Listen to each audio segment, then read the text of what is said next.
Et oui, 6 mois d'attente, et je reviens avec une vidéo top de l'année. Que voulez-vous? La vie est pleine de surprises.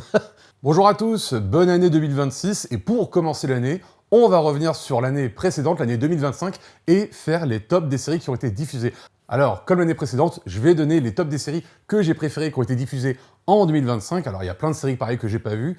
J'ai pas vu Pluribus, j'ai pas vu Adolescent, j'ai même pas vu, à l'heure où je tourne, le final de la série Stranger Things. Donc voilà, il y a plein de séries qui ne seront ni dans mon top, ni dans mon flop, parce que tout simplement, je les ai pas vues, ou simplement, je leur ai trouvé plusieurs qualités, mais c'est pas forcément les séries qui m'ont procuré le plus d'émotions, et donc que j'ai préférées. Et pour commencer, commençons par les mentions honorables, c'est-à-dire que les séries que j'ai plutôt bien aimées, voire beaucoup aimées, mais il manquait un petit truc pour qu'elles rentrent dans mon top.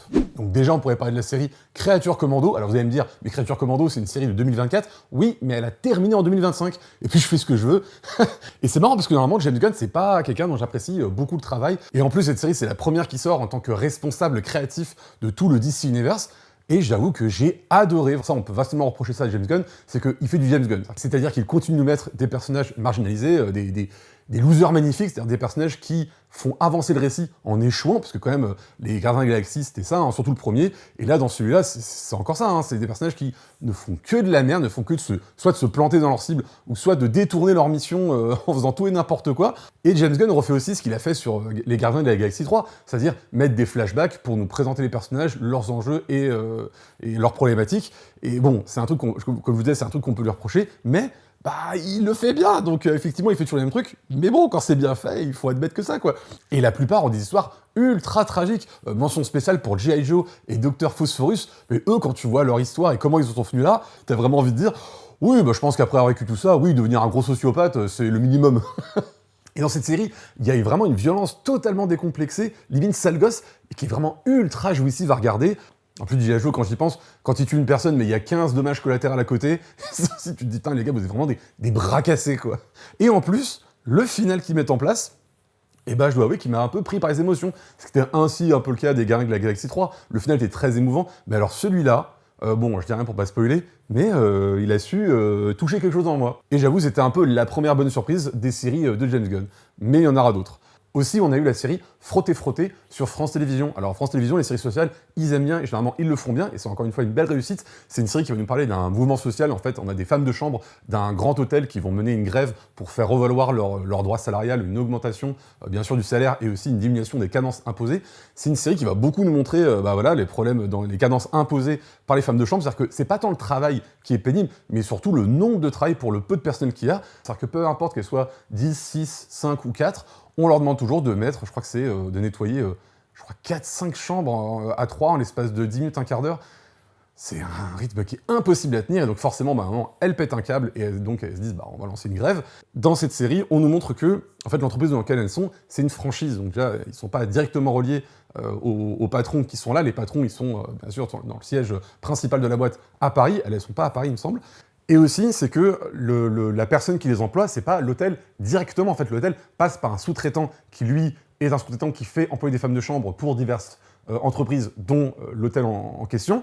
Et donc, en fait, on nous montre que il est là véritablement le problème. C'est que dès que les salariés, dès que les gens qui travaillent dans un endroit, dans une structure ou dans un bâtiment veulent faire valoir leurs droits, chacun se renvoie la balle en disant « Mais moi, je suis pas la personne concernée. » L'hôtel lui dit « Moi, c'est une franchise, c'est pas moi en tant que hôtel qui a ce problème-là, c'est le franchisé en question. » Et le franchisé dit « C'est pas mon problème, c'est le problème du sous-traitant. » Donc il est là, en fait, le principal enjeu de cette série, c'est de faire, comme disait Coluche, faire remonter la merde directement au patronat pour qu'elles obtiennent un rendez-vous pour pouvoir directement leur parler. Alors par contre, fait étonnant, c'est une série qui devient fascinante à regarder. Au sein même du tournage et de la production qui menait en place cette série, il y a eu des mouvements de grève dus aux cadences de tournage. Et le problème, c'est que ce qu'on nous montre dans la série, c'est parfaitement comment aussi a répondu les équipes de prod et le France Télévisions. Donc c'est ça qui est à la fois dommage et fascinant quand on regarde cette série, c'est de se dire que ce qu'on est en train de vivre, les techniciens et les responsables l'ont eux-mêmes vécu. D'ailleurs, on a des techniciens qui disent ça texto dans les interviews, c'est-à-dire qu'ils se retrouveraient à filmer des rapports de force avec les grévistes et le patronat que eux-mêmes ils avaient vécu le matin ou le soir même, quoi. Donc c'était incroyable. Mais voilà, j'ai bien aimé. Et on a aussi la série Moblanc, portée par Tom Hardy, Pierce Brosnan et Helen Mirren, qui va nous raconter l'histoire un peu classique, s'il en est, de familles de mafia irlandaises ou anglaises, je sais plus, mais qui vont se foutre sur la gueule avec une autre famille qui essaie de prendre leur pouvoir et leur contrôle dans leur ville. On ne suit pas la série directement à travers le regard des dirigeants, donc de Pierce Brosnan et Hélène Mirren, les personnes qui dirigent cette mafia, mais à travers les yeux de Tom Hardy, voilà, l'homme de main. Et ça, c'est aussi très bien, c'est qu'il se retrouve à la fois à mener des négociations donc avec les partenaires de cette mafia et leurs divers fournisseurs, mais qui se retrouve aussi à faire des négociations intrafamiliaux, parce que comme je vous ai dit, la mafia est donc dirigée par le couple Pierce Brosnan et Hélène Mirren, et ils sont pas du tout d'accord sur comment la mafia doit opérer et comment ils doivent diriger leur empire. C'est-à-dire que Pierce Brosnan, il a cette façon un peu chef d'entreprise de mener son combat. C'est-à-dire que lui, c'est des négociations, lui, c'est par le dialogue et tout, alors que Hélène Mirren, elle veut diriger ça comme une vraie tyran. Et pour le coup, un peu comme Créature Commando, le final, je m'y attendais pas du tout. Et bon, on verra s'il y a une saison 2, parce que je sais même pas s'il y a une saison 2 qui a été confirmée ou pas, mais j'attends vraiment de voir s'il y a une saison 2, savoir sur quoi elle va partir, parce qu'avec ce qu'on a eu comme finale pour la saison 1, ça peut lancer des très bonnes choses. Et aussi, on a la série Bref. Bref, ça partait vraiment comme une idée de merde. Hein. C'est-à-dire que moi, dès l'annonce du projet, en plus, le projet il a été annoncé quelques semaines, je crois, avant la diffusion. Et dès qu'ils l'ont annoncé, j'ai fait « oulala, mais alors revenir, en plus, venant de la part du Disney+, reprendre une idée, enfin une série culte des années 2010 et tout, c'est vraiment, encore une fois, jouer sur la nostalgie et je suis pas sûr du résultat. Et en plus, quand j'ai appris qu'ils changeaient totalement de format et que maintenant ils passaient sur un format long de 40-45 minutes par épisode, je me dis, faut voir, parce que Bref, c'était bien, mais Bref, c'était bien justement parce que c'est un rythme ultra soutenu, des épisodes qui duraient à peine, je crois, 2-3 minutes. Donc, est-ce que ça allait tenir? Est-ce que ça allait être bien? Et ouais. Et en plus, avec des épisodes de 40 minutes, ils ont le temps de faire une espèce de regard autocritique sur ce qui était Bref de la saison 1. C'est-à-dire qu'effectivement, on avait vu des gars qui arrêtaient, un personnage qui n'arrêtait pas de partir en couille, qui n'arrêtait pas de partir dans ses délires de n'importe quoi. Mais justement, dans cette saison 2, si on peut appeler ça une saison 2, on nous montre que cette façon de fuir un petit peu la réalité et de ne pas accepter ses problèmes, de ne pas les voir, ça a aussi ses limites, et qu'à un moment, il faut aussi se poser, prendre le temps de réfléchir à ce qu'on est en train de vivre et comment on parle aux gens, comment on réagit par rapport à ce qu'ils nous disent, parce que cette saison-là, il nous a quand même bien montré que le mec, presque tous ces problèmes qu'il a, c'est un peu dû à lui, quoi. C'est aussi lui qui a une façon très égoïste et très auto-centrée de voir les problèmes, et il finit par se rendre compte et se dire merde, quoi. Et c'est pas habituel pour une série comme ça de nous montrer que tous les problèmes du gars, tous les problèmes du personnage principal sont presque totalement dû à lui, quoi. Mais voilà, par contre, la mauvaise idée, ça serait de vouloir faire une saison 3, parce que là, il a réglé tous ses problèmes, donc si on voudrait faire une saison 3, il faudrait recréer artificiellement des problèmes, et vu qu'il les a tous réglés, non, s'il vous plaît, restez là, voilà, bref, une saison 1, une saison 2, maintenant on passe à autre chose, et c'était très bien comme ça. Et on a eu, pour finir, la série Peacemaker, voilà, 2 séries de James Gunn. Vous allez me dire, ah, tu viens une James Gunn Zouz. Peut-être, encore une fois, la vie est pleine de surprises, hein, je m'y attendais pas, mais ça arrive. Peacemaker, j'avais beaucoup aimé la saison 1. On se rend compte qu'on arrive dans une saison où on va offrir une rédemption au personnage de Peacemaker, parce que pendant en plus, comment il était présenté dans le film Suicide Squad, et ensuite dans la série, putain, il est vraiment présenté, mais comme le pire trou du cul ever, le gars qui fait les pires actions, et en plus, mais qui a à chaque fois des façons de s'expliquer, mais il n'y a pas plus débile que lui, il n'y a pas pire trou du cul que lui, et dans cette saison 2, c'est limite s'il se déconstruit. Non, vraiment, c'était excellent à regarder, de voir comment on lui offre une rédemption, et en plus, mais tous les personnages de cette série ont leur arc, et ils sont suffisamment bien développés pour que chacun puisse exister dans la narration. On a même des arcs tout débiles, hein. On a quand même un gars, son arc, c'est juste qu'il prenne suffisamment confiance en lui pour répondre à ses supérieurs. C'est ni plus ni moins que ça, mais ça fonctionne. Et en plus, comme Créature Commando, on a quand même une grande violence décomplexée, et de voir des trucs ultra gore qui arrivent, mais en plus, juste pour faire une blague, des fois, c'est vraiment juste ça. Et c'est vraiment, encore une fois, moi ça m'a fait beaucoup rire, la plupart des trucs m'ont fait beaucoup rire. Alors, encore une fois, mention spéciale de la scène où l'aigle de Peacemaker dégomme chacune des personnes, c'est quand même très drôle parce qu'on nous présente une équipe, une équipe commando qui débarque quelque part, qui est présentée comme ultra entraînée, et sont défoncés par un simple, l'aigle de Peacemaker, mais quand même, il y a aussi une blague qui m'a beaucoup fait rire, c'est la blague du sous-chef du Lâche, qui explique qu'il y a une espèce de dyslexie qui fait qu'il n'arrive pas à voir les différences entre les piafs, je crois qu'il appelle ça comme ça, les piafs, les oiseaux. Pour lui, tous les oiseaux se ressemblent, et il n'arrive pas à faire la différence entre, par exemple, un corbeau, une mouette ou un aigle royal. Voilà, tout ça pour lui se ressemble, et tout ça est la même chose. Et il dit non, mais c'est une pathologie, c'est comme ça et tout. Ça m'a fait beaucoup rire. Donc voilà, tout ça c'était les séries qui m'ont plu, qui étaient quand même très sympas, mais qui sont pas dans le top. Alors maintenant, rentrons dans le top. Et cette année, j'ai essayé de vous classer les séries par ordre de préférence, donc on verra si ça vous plaira.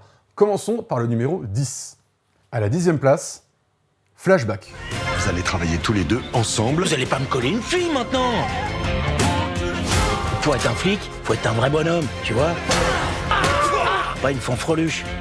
Et pareil, ça, j'en suis le premier étonné. Parce que pour le coup, des séries de TF1, depuis Balthazar, toutes les séries policières de TF1, c'est quand même moyen, même HPI, que j'aime bien, la dernière saison, putain, surtout le final, pour ceux qui ont vu le final de HPI, oh là là là là, vache. Et donc cette série va nous raconter une meuf de la police scientifique qui, par un affreux hasard, arrive à revenir dans le temps, 30 ans en arrière, donc je crois que c'est en année 94. Et il faut aussi savoir que quand elle est renvoyée dans le temps, elle arrive dans le mois dans lequel s'est fait tuer son père, donc elle va aussi essayer d'empêcher que son père soit tué, tout en menant des enquêtes avec lui, et j'ai beaucoup aimé. Voilà, alors déjà, j'ai beaucoup aimé parce qu'on nous remet un Lyon qu'on n'est plus l'habitude de connaître, c'est-à-dire le Lyon des années 90, donc l'année 94, et on nous met une photographie assez chaleureuse, il y a une teinte très jaune, très, très jaune-orange dans cette série qui est vraiment très agréable à regarder. Et c'est vrai que les séries de TF1, je les aime beaucoup parce qu'à chaque fois, ils arrivent à réussir les dynamiques entre le duo principal. Et Michael Youn, encore une fois, moi je l'ai connu avec Morning Live, donc je le connais plutôt dans un registre de mégalo, qui fait tout et n'importe quoi, une espèce de foufou, sale gosse aussi. Et dans cette série, il joue vraiment mais un pur flic des années 90, avec ses bons et ses mauvais côtés. C'est-à-dire que des flics, la procédure, c'est pas grave, on tape des gens comme on veut, on tape les indiques, on fout des coups de pression aux victimes sans aucun problème. Et en plus, ce qui est marrant, c'est que des fois, il va être montré comme un progressiste, mais on va toujours rappeler que c'est un progressiste, mais un progressiste dans les années 90, c'est-à-dire que ça avait aussi ses limites. C'est-à-dire que par exemple, on a un épisode où on va montrer une enquête sur un meurtre d'un homosexuel, et voilà, ce qui est à la fois intéressant, c'est qu'on nous montre que, voilà, alors lui, il a aucun problème avec l'homosexualité de base, c'est-à-dire qu'il veut pas faire des ratonnades sur les homosexuels, il veut pas les tuer, il les traite pas comme étant une maladie. Mais bon, il a quand même une montagne de clichés envers eux, voilà, ils sont comme s'ils sont un peu efféminés, ils font des sports de danse, voilà. Il a cette montagne de clichés-là, donc voilà, c'est le progressisme des années 90, voilà. Au-delà d'avoir une image de son père biaisée parce qu'elle l'a connu, voilà, il est mort très tôt pendant son enfance, mais elle l'aime beaucoup en tant que père, mais quand elle le voit en tant qu'ami, en tant que flic ou autre, elle se rend compte qu'il est quand même très différent de l'image qu'elle s'en faisait. Et c'est pas souvent chez TF1 qu'on nous met des séries où on nous met des personnages complexes. C'est-à-dire qu'on montre que le gars peut être un très bon père, mais un flic, oh là là, avec des méthodes quand même qui sont très discutables, même pour l'époque, étaient très discutables, encore plus maintenant. Et ça arrive à quelques moments qui font des blagues extrêmement bien trouvées, et qui sont des détails, mais qui fonctionnent beaucoup. Et ça repose aussi sur des trucs qu'avant, on faisait pas du tout gaffe, parce qu'on était beaucoup moins renseignés, on avait beaucoup moins de recul sur ces trucs-là, par exemple, sur les questions écologiques, parce que par exemple, on a des scènes où Michael Youn, il est donc avec sa fille, dont il ne sait pas, mais voilà, c'est sa fille en train de discuter sur un pont, il est en train de fumer sa clope, et il balance sa clope à l'eau, parce que dans les 90, mais dans toutes les séries, et même je pense que les gens dans la vie réelle faisaient tout ça. Et elle, on la voit qu'elle est complètement choquée de voir ça, parce qu'effectivement, c'est des comportements qu'on ne verrait plus du tout maintenant. C'est quand même une très bonne série, et j'attends la saison 2, même si, vu le final, j'ai peur d'une redite. À la 9e place, Bistronomia. Tiens, t'as qu'à flamber ça. Et bon appétit, bien sûr. Tu crois que c'est toi, je vais les sortir de mon cul? Vous avez raison, les gastro classiques, c'est has-been. Et pareil, Bistronomia, j'avais pas du tout entendu parler, c'est vraiment une série que j'ai vu popper sur le lecteur de France Télévisions.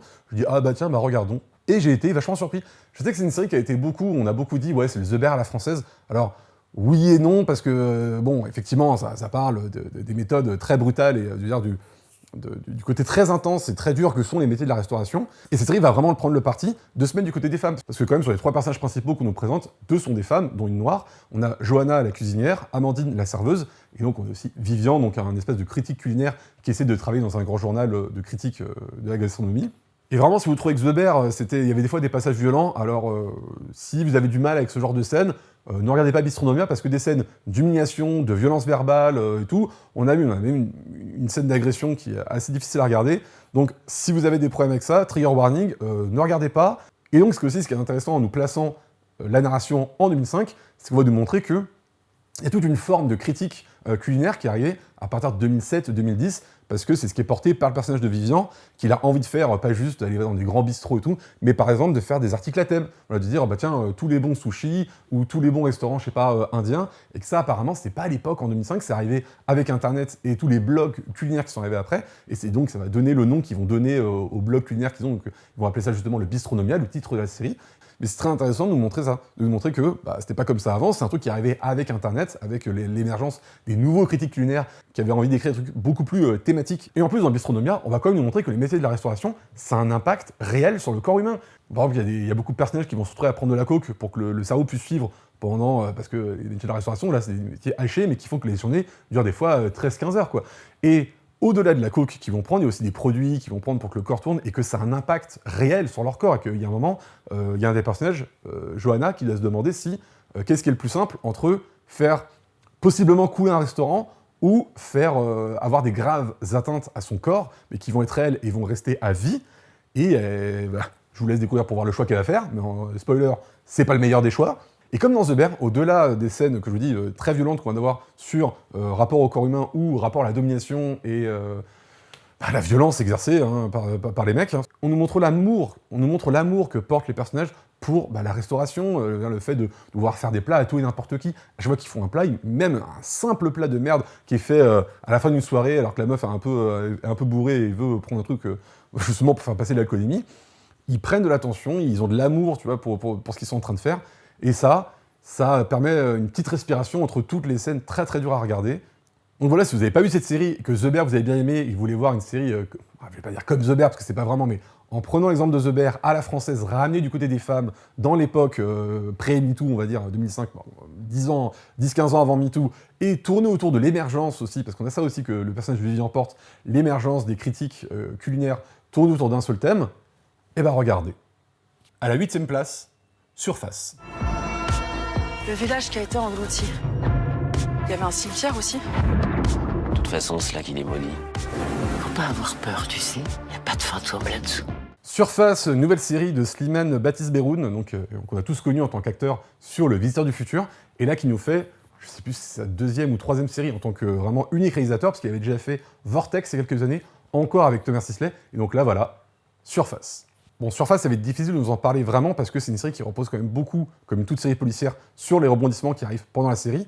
Ou simplement vous dire que Surface, ça raconte l'histoire de Laura Smet, policière, qui arrive pour mener l'enquête dans un petit village. Une ville qui s'est retrouvée il y a 15-20 ans à avoir une partie de sa ville totalement inondée et donc sous les eaux. Et dans cette partie du village qui a été totalement immergée par les eaux, il y a des corps qui vont remonter à la surface et donc va lancer une enquête pour savoir qu'est-ce qui s'est passé sur ces corps noyés 20 ans plus tôt. Et donc Slimane Baptiste-Berhoun, le réalisateur, il arrive dans cette série à faire une réalisation qui est vraiment aux petits oignons. C'est très rare dans une série française, parce que vraiment, dans une série française, on a plus l'habitude d'une réalisation où on se contente de poser la caméra là où c'est plus pratique pour filmer, sans vouloir chercher une esthétique. Et là, vraiment, on la cherche. Il va cadrer les personnages et vraiment passer son temps à les enfermer, soit dans des portes, ou même des fois dans des chaises, même des fois dans des enfoncements de murs. Il va sans cesse chercher à enfermer ses personnages dans leurs secrets, les surcadrer par plusieurs techniques. Comme elle est dans un petit village voilà, où il n'y a pas de moyens, je crois qu'il y a à peine 200-300 habitants, et le poste de police, c'est pas un poste de police classique, c'est une espèce de... c'est une maison, voilà, où ils ont dit, dans cette maison, on mettra la police et tout.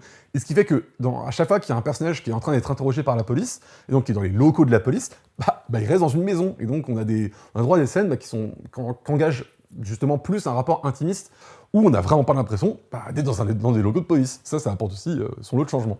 Et en plus, croyez pas, on a Thomas Sisley sur l'affiche, mais il joue un rôle très très secondaire. Moi, je m'attendais à ce qu'il soit beaucoup plus dans le récit que ça. En fait, il est quand même vachement à l'arrêt, il est plus là pour soutenir le personnage de Laura Smet. Il joue un plongeur, et donc on va avoir droit à plusieurs scènes où donc, ils vont aller plonger dans la ville immergée pour trouver des indices, parce que comme c'est là dont est remonté le premier corps, ils vont aller chercher des indices pour découvrir qu'est-ce qui s'est passé, et d'où il sort ce corps, et même qui c'est. Et Slimane Baptiste-Berhoun va vraiment se servir de ça pour faire des plans, des fois très oniriques. Et donc on va avoir des scènes, soit des scènes sous l'eau en réel, ou même des rêves qu'elle fait où elle s'imagine sous l'eau, pour porter un peu cette métaphore des secrets enfouis, des trucs, les ressentiments qui doivent ressurgir à la surface. Et là on se dit qu'ils ont pris le temps de faire des scènes dans l'eau, sous l'eau. Tu vois, ils auraient pu faire des trucs beaucoup plus simples et rapides, plus pratiques et plus faciles surtout à tourner que ça. Et donc quand même ils se sont fait chier à faire plein de scènes sous l'eau. Non, j'étais très surpris parce qu'on voit qu'ils veulent bien faire, on voit qu'ils ont de chercher un rapport esthétique aux images qui tournaient et pas juste un rapport très très pratique. Donc voilà, Surface, c'est encore une fois une série française qui nous montre qu'on peut avoir une belle série française, une série très esthétisée où on va chercher des beaux cadres avec une belle photo et une belle mise en scène. Donc la prochaine série de Slimane Baptiste-Berhoun, je la regarderai mais sans hésiter. À la 7e place, The Pit. You learn to accept it, find balance. You found balance?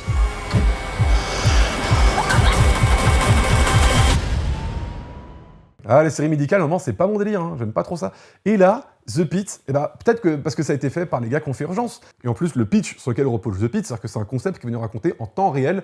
Et donc c'est un épisode, 1 heure, qui va nous raconter donc le truc en temps réel. Et en plus, c'est une série qui va être vachement tournée autour de la communication. Comment on pose un diagnostic, comment on parle à des patients. Parce que comme c'est des gens qui sont la plupart soit internes, soit externes, mais qui sont encore du coup dans leur cursus de formation, on a Noah Weil qui joue le chef des urgences, et qui va beaucoup leur expliquer non, là tu devrais dire des choses comme ci, tu devrais dire des choses comme ça. Et non seulement ça, pour le rapport patient-docteur, mais aussi entre le rapport professeur à élève. Parce que par exemple, des fois, ils se retrouvent à des médecins à devoir expliquer, donc, soit des externes, soit des internes, comment on fait tel truc et tout. Et on a Noah Weil qui passe derrière pour dire « Non mais par contre, on fout pas des coups de pression comme ça aux internes, même si effectivement ils ont leurs défauts, et des fois, on a des internes dans cette série qui sont montrés comme des gens qui sont accros à l'adrénaline. C'est-à-dire qu'en fait, ils s'occupent même pas du patient, ils veulent juste savoir qu'est-ce qui est le cas le plus grave, parce que le cas le plus grave sera le cas le plus intéressant. Et ils sont montrés comme... Enfin, il y en a une qui est montrée vraiment comme ça, quoi. Et c'est une série qui est très humaine, parce que même si Noah Weil, il est montré au début, dans les 2-3 premiers épisodes, comme un gars hyper bienveillant, qui essaie toujours de faire bien, qui essaie toujours de bien communiquer et tout, bah même lui, il a ses défauts, et au bout de la 13-14e heure qu'il est là, au bout du 20e patient, où il doit lui expliquer, et surtout il tombe sur des parents qui sont... je dirais pas anti-vax, mais qui sont un peu complotistes. Et au bout de la 14e, 15e heure qu'il a dû discuter avec des gens comme ça, ben lui aussi finit par perdre patience, et lui aussi finit par complètement être, je dirais pas toxique, mais il rentre dedans et il se met à parler n'importe comment aux gens, et même des fois il est rattrapé par ses propres étudiants, ou par les autres médecins qui sont à côté de lui, mais qui sont à des rangs inférieurs à lui, pour dire « Voilà, mon gars, t'es en train de déconner, vraiment, prends une pause. » Et voilà, c'est une série qui nous montre que, en fait, c'est ça qui use et qui tue le personnel. Dès le début de la série, on nous montre les urgences et sont bondées. Et un gars qui connaît pas, donc on a un interne qui commence son internat et qui voit les urgences et qui dit « Oh là là, c'est bondé !» Et la personne à côté de lui dit « Oh non, là c'est une petite journée, il n'y a pas beaucoup de gens, ça va être encore pire dans quelques heures. » Et le personnel est montré comme des gens humains, c'est-à-dire que c'est pas forcément... on va dire que le corps hospitalier n'est pas forcément montré sous son plus beau jour. Ses conditions de travail font que, bah, ils pètent aussi un câble. On a des médecins, ils ont certaines personnes, ils sont très bienveillants avec eux, ils se comportent très bien, et il y en a d'autres, ils vont se permettre des phrases ou des réflexions, des gros jugements de valeur, et des fois, t'as d'autres médecins ou des internes qui leur disent « Mais pourquoi tu leur parles comme ça ?» Et ils font « Ouais, mais je m'en fous, parce que tu vois, il dit ça, il est trop con et tout. » Tu vois, mais en fait, il a le droit d'être trop con, il a le droit de penser différemment que toi, mais on n'a quand même pas le droit de lui parler comme ça, quoi. Et forcément, les 3-4 derniers épisodes de la saison, ce n'est qu'une explosion des situations qu'on a connues dès la base, parce que dès le début, on nous présente le service d'urgence comme une cocotte minute qui attend qu'une chose d'exploser. Bah forcément, ce qui se passe, c'est qu'au bout de 10 heures, elle explose. Et la deuxième saison arrive dans pas longtemps, et je vous le dire, je l'attends impatiemment. Ça a l'air trop bien. Donc voilà, The Pitt, c'était intense, hein, mais très bien. À la 6e place, Des Vivants. C'est pas réel. Pourtant, ça a duré 2h30 dans ce putain de couloir. Mais... C'est comme s'il y avait une sorte de pacte entre nous. En vrai, on se doit la vie les uns aux autres. Là aussi, pour Des Vivants, c'était un bon concept, donc pour la commémoration, pour l'anniversaire des 10 ans des attentats du Bataclan. On va nous montrer une série qui va nous montrer les rescapés du Bataclan, un groupe de rescapés qui étaient tous dans un couloir avec les terroristes pendant 1h et demie, je crois. Et avec cette série, ils vont nous montrer comment les rescapés vont reconstruire leur vie, mais vont reconstruire sur le long terme, parce que c'est pas juste les premières semaines qu'on va nous montrer, parce que chaque épisode est divisé sur une temporalité bien précise. Le premier épisode, c'est le jour d'après, le deuxième épisode, c'est la semaine d'après, le troisième, le mois d'après, le quatrième, l'année d'après. Et voilà, nous montrer que cette réparation, elle est quand même très longue, et ça se fait pas comme ça. Et en plus, comme on nous montre vraiment un éventail, je crois on a 7, 8, peut-être 10 personnages différents qu'on suit, on a vraiment un éventail des possibilités de réaction face au traumatisme qui est très intéressante. Et par exemple, on a un couple de rescapés qui ont été tous les deux dans la salle et rescapés du Bataclan qui vont vraiment montrer les deux opposés, parce qu'ils ont vraiment deux façons de réagir très très différentes. On a celui qui est totalement abattu, qui va avoir des mois de dépression où il ne pourra rien faire à part passer ses journées à dormir ou à dessiner, mais il ne peut plus reprendre une activité normale, il quitte son travail, il passe des semaines à déprimer, alors que l'autre, elle fait un déni complet. Donc c'est vrai qu'elle range ça et elle dit « Oh, mais ça, c'est pas grave, la vie continue après tout. » Et puis elle retourne travailler au bout de 4 jours.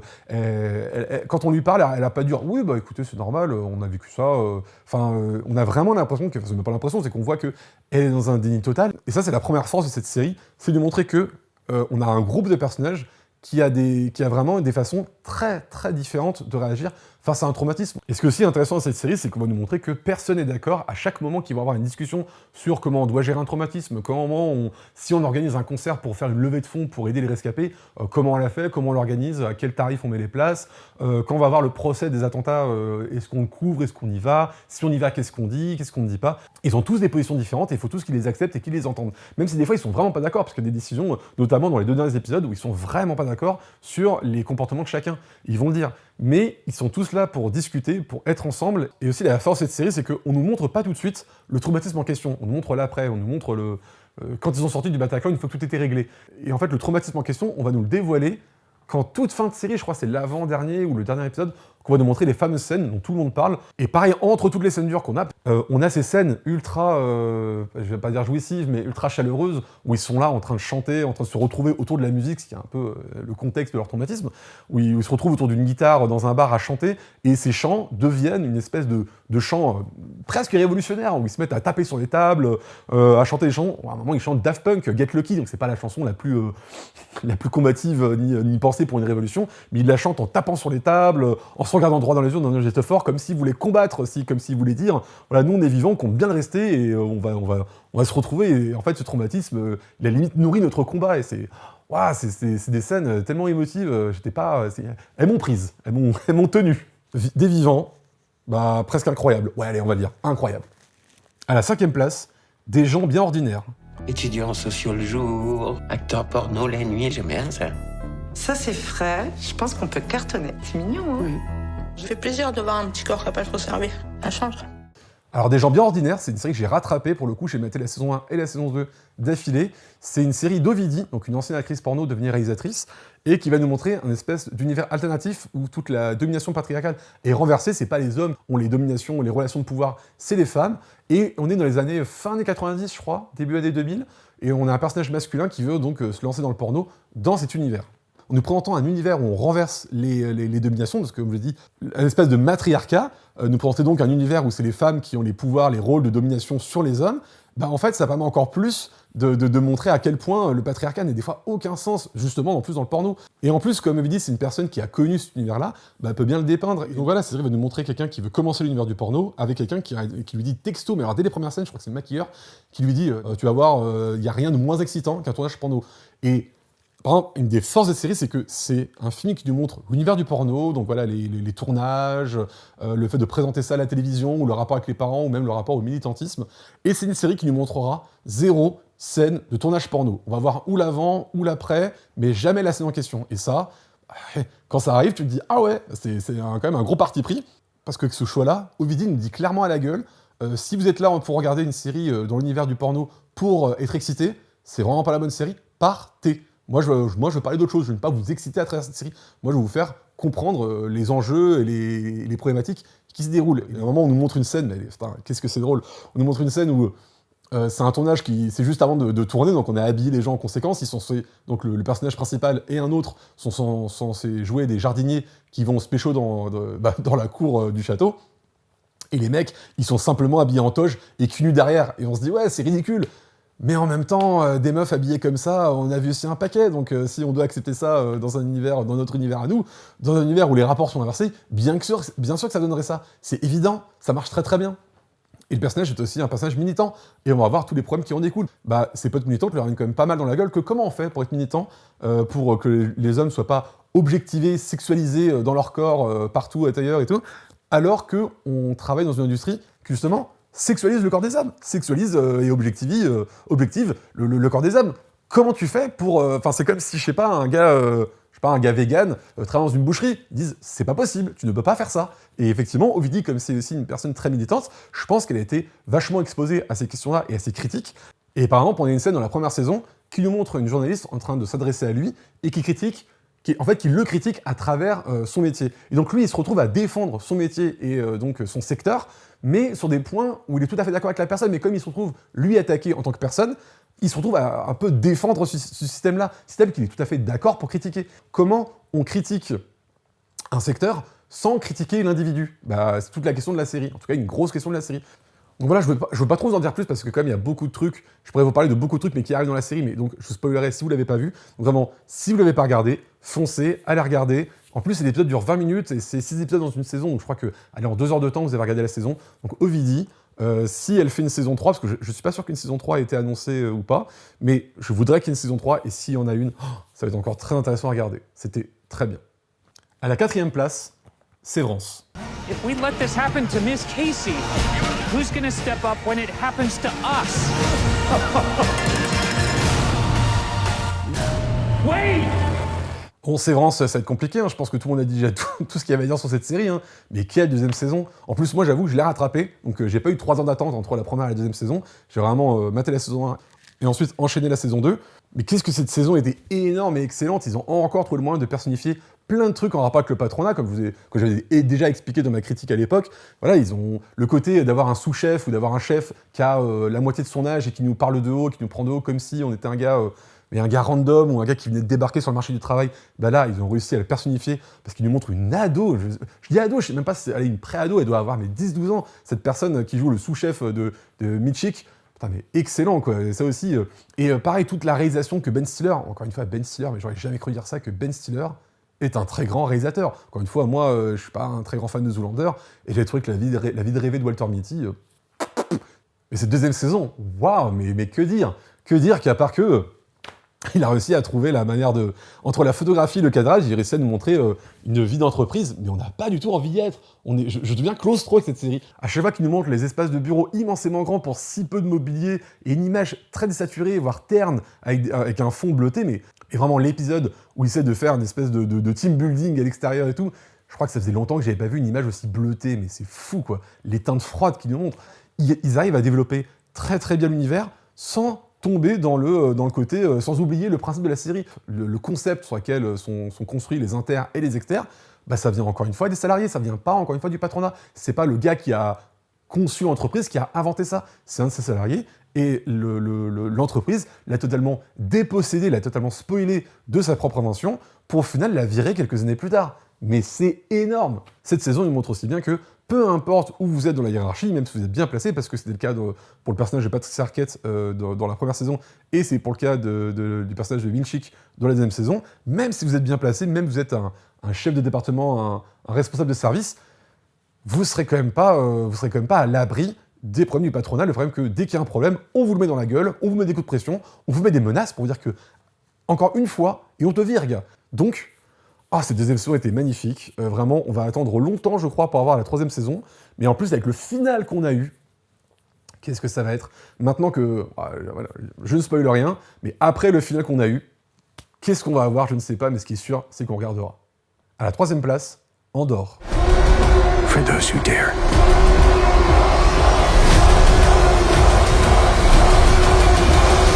Meilleure série Star Wars ever. Et en plus, mais c'est ce que tous les fans attendaient.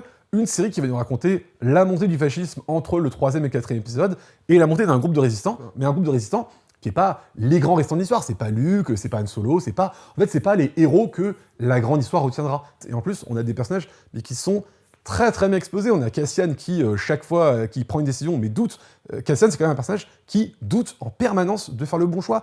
À côté, on a un autre personnage qui, lui, pense beaucoup plus sur le long terme, et beaucoup plus froid, parce que lui, on sent vraiment que sa notion de privilégié, elle fait que lui, il se dit oui, mais regardez, laisser des personnes se faire massacrer. Effectivement, à court terme, c'est nul, parce qu'on va quand même avoir des gens qui meurent, quoi. Mais, au final, si on laisse un massacre arriver, ça va encore plus dire aux autres que l'Empire, c'est des connards. Donc, des fois, c'est le mal nécessaire. Et donc, c'est des positions qui s'entendent, hein, mais en fait, à chaque fois, c'est quelle est la moins pire des décisions, parce qu'il n'y a aucune bonne décision. Même les décisions de Mon Mothma, qui est, en plus, à la base, Mon Mothma, c'est un personnage très secondaire dans Star Wars. Hein. C'est un personnage qu'on voit uniquement dans l'épisode 6, et on la voit, je crois, 2 scènes. Et ben même elle a des décisions à prendre qui sont lourdes de conséquences. J'ai adoré l'épisode où elle fait le mariage de sa fille, et elle se rend compte que sa fille, soit elle est trop jeune, soit elle est dans une phase où elle ne comprend absolument pas le problème avec l'Empire, et le problème de rentrer dans une notion de domination.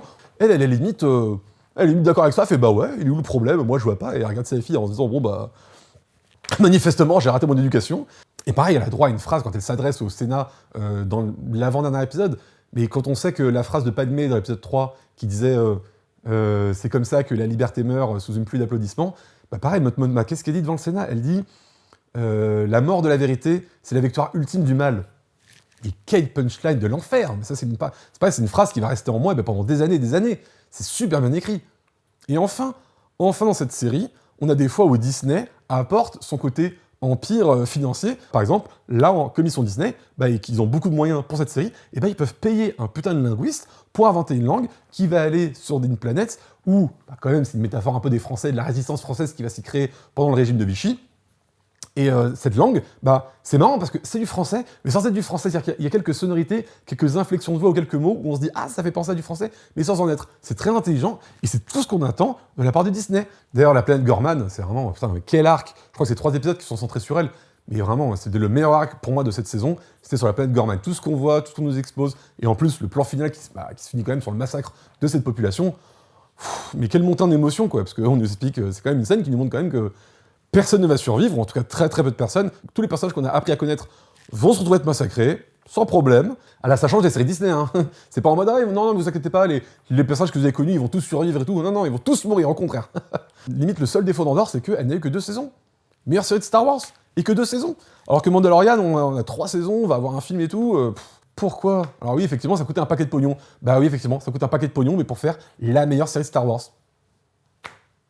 En deuxième place, The Studio. Fine is not good enough. This is racist. You want to bring down the studio? Why didn't you shut this party down? Why do you keep lying? What is wrong with you? The Studio, bah beaucoup de gens en ont parlé, c'est vraiment la série, si vous êtes cinéphile ou amateur de cinéma, mais il faut regarder cette série, elle est vraiment excellente parce qu'elle parle justement ça, de comment au sein d'un propre studio, on prend toutes les décisions. Et d'ailleurs, cette série nous montre que des fois, les décisions, ça tient à n'importe quoi. Et en plus, ils se sont fait plaisir parce qu'il y a un nombre de caméos, mais impressionnant. Depuis combien de temps on n'avait pas vu Martin Scorsese, acteur dans une série, et en plus, pour une scène, on va le faire chialer.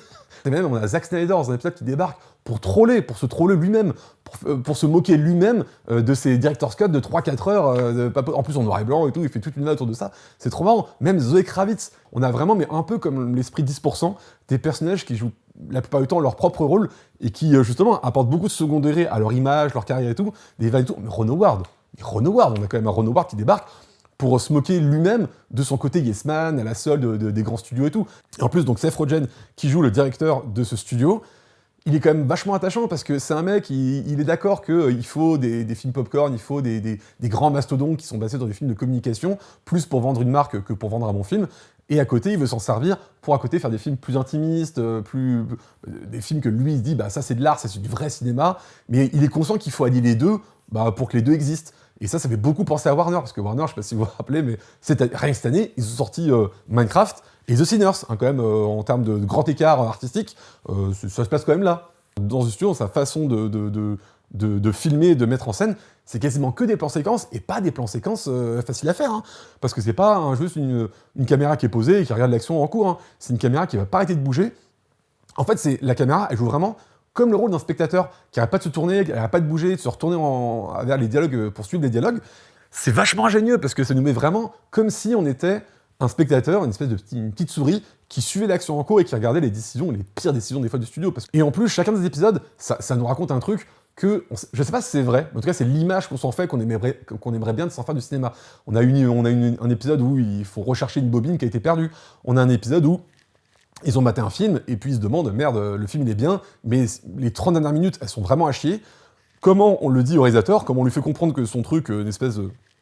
Son virage à la fin, pour dire, oui, mais moi je fais un film d'auteur, on dit, ouais, mais ton film d'auteur c'est de la merde. Enfin, enlève cette dernière demi-heure et laisse le film rester bien. En plus, le dernier épisode, mais c'est une folie de réalisation, c'est une mise en scène, mais qui est extraordinaire. C'est une histoire de... Ils n'arrêtent pas de rechercher continuellement l'ancien directeur de studio, parce que comme il est bourré, ils sont à Venise, il tombe dans des pirogues, il part dans n'importe quoi, et chaque fois qu'il pense l'avoir retrouvé, il dit c'est bon, il est devant nous, il se retourne 20 secondes, histoire de discuter entre eux pour savoir qu'est-ce qu'ils font, et de l'autre côté, lui, il se laisse tomber ailleurs, et il part dans un autre délire, l'image est continuellement en mouvement, ça ne s'arrête jamais. Vraiment, il faut regarder The Studio. Pareil, je sais pas si une saison 2 a été annoncée, il me semble pas, j'espère, parce que après je pense que c'est une série qui a été beaucoup regardée et beaucoup aimée par la critique, donc j'espère qu'il y aura une saison 2, mais il faut qu'il y ait une saison 2. Avec le nombre de caméos, le nombre de plans séquences, c'est vraiment un bordel, c'était génial à regarder. Mais ce n'est pas ma série préférée. Parce que ma série préférée de l'année, c'était The Chair Company. I'm uncovering a vast criminal conspiracy.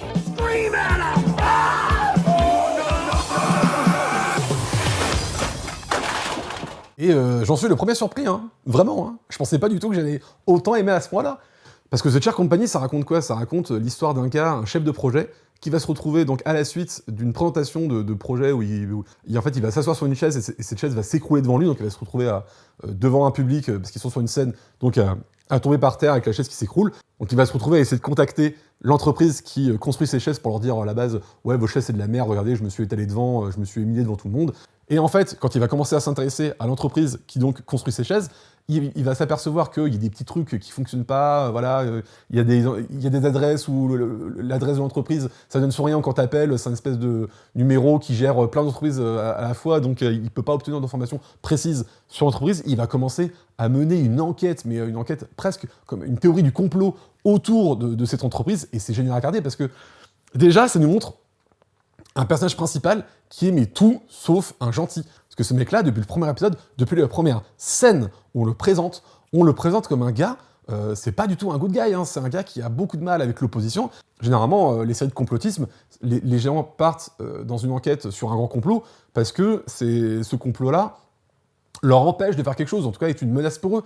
Là, il n'y a aucune menace, il n'y a aucun problème d'enjeu. Le mec, il est chef de projet dans un département. C'est-à-dire, l'entreprise sur laquelle il enquête ne lui empêche à aucun moment de continuer son projet. C'est lui qui se monte le bouchon tout seul. Et c'est ça qui est trop mort à regarder, c'est que on va voir un gars qui part en délire, en live complet pour que dalle. Et il va se retrouver à créer un réseau de personnages qui sont que des personnes qui sont en lien étroit ou pas avec cette entreprise de chaises, qui ont bossé pour eux, ou fait des petites missions, ou qui eux aussi mènent une enquête pour savoir ce qui s'y passe.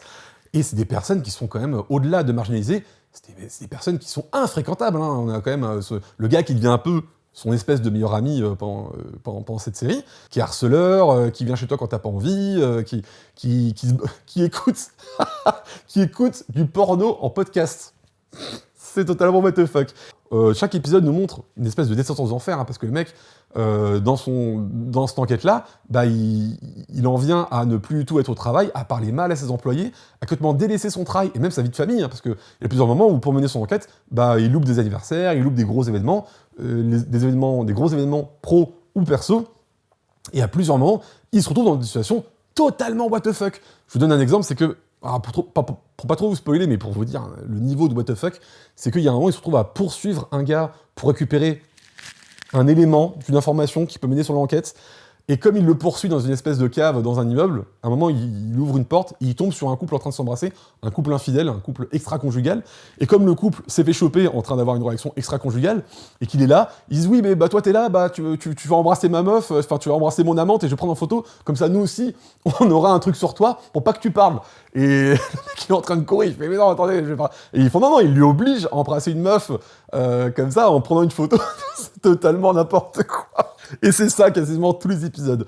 C'est la seule série de l'année, à chaque fois qu'un épisode sortait, je le matais dans l'instant. J'avais hâte de retrouver ce personnage pour voir à quel point, encore une fois dans cet épisode, il allait mais descendre encore plus bas, parce qu'il y a quand même plusieurs moments où même lui, il se dit bon, allez, je commence à abuser, je m'arrête là, je laisse ça de côté, je reprends ma vie de famille, et il se passe un truc, et hop, il repart.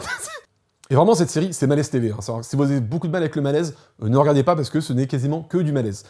Entre sa façon de dialoguer avec les gens, sa façon les situations dans lesquelles il va se retrouver à mener ce complot, parce que tu sais, sur what the fuck, il va en arriver beaucoup. Et je sais que dans Stop, vous avez beaucoup parlé des scènes finaux des épisodes, sur quoi on conclut la saison.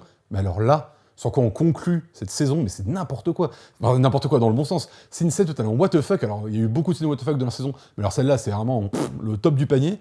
Et il y a le catch final, mais j'avoue, la première phrase qui sort de notre bouche, c'est « Mais what ?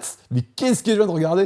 Donc, si vous n'avez pas vu The Chair Company, je vous encourage vraiment à la regarder. C'est vraiment ma série préférée de l'année 2025.